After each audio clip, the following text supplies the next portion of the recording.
అక్క రేపు గుట్టకు పోతున్నాం వస్తావా? ఏమండి పోళ్ళకి సెలవులేనా?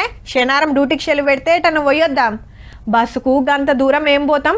మన రాజుగారికి చెప్పిన పెట్రోల్ పోసి బత్తా ఇస్తే వన్ కార్లా 2-3 రోజులు టూరేసి రావచ్చు మంచిగా.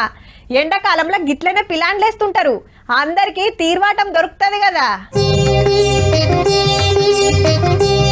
కొండ మీద భక్తులు, కొండ కింద బండ్లు, ఆడ క్యూ లైన్లు కదులుతలేవు, ఈడ కార్లు ముంగట్కి పోతలేవు. గిట్లున్నది తిరుపతి కాడ. పిల్లలకు ఎండాకాలం సెలవులు వచ్చినాయి, మళ్ళా వీకెండ్. ఇగేముంది, భక్తులంతా తిరుమల తొవ్వదొక్కితే క్యూ లైన్ కంపార్ట్మెంట్లు మొత్తం నిండిపోయినాయి. దర్శనానికి ఒక రోజు మీదనే పడుతుంది. ఇక కొండ కింద ట్రాఫిక్ జామ్ తోటి శితం తిప్పలు. అలిపిరి టోల్ గేట్ కాడకొచ్చే బండ్లన్నీ చెకింగ్ చేసినాకనే పంపుతున్నారాయే. ఒక్కొక్క బండ ఆపి సామాన్ కిందకి దించి చెకింగ్ చేసే వరకు మస్తు టైం పడుతుంది. గంటకు మీదనే బండ్లు రోడ్ల మీద ఆపుకొని కూర్చోవాల్సి వస్తుంది.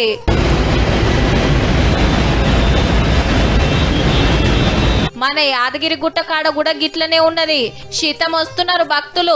పట్నంకెళ్ళి చుట్టుముట్టు జిల్లాలకెళ్ళి నర్సన్న దర్శనం కోసం లైన్లు కడుతున్నారంతా. ఏమలాడ రాజన్న, కొమ్రెల్లి మల్లన్న, బాసర సరస్వతమ్మ, గద్వాల జోగులాంబ, వరంగల్ భద్రకాలమ్మ, ఆడ ఈడ అని ఏం లేదు. తెలంగాణ అంతటా భక్తులతో నిండిపోయిన గుళ్ళు. పైలంగా పోయి నిమ్మలంగా దర్శనం చేసుకొని రాండ్రి మరి.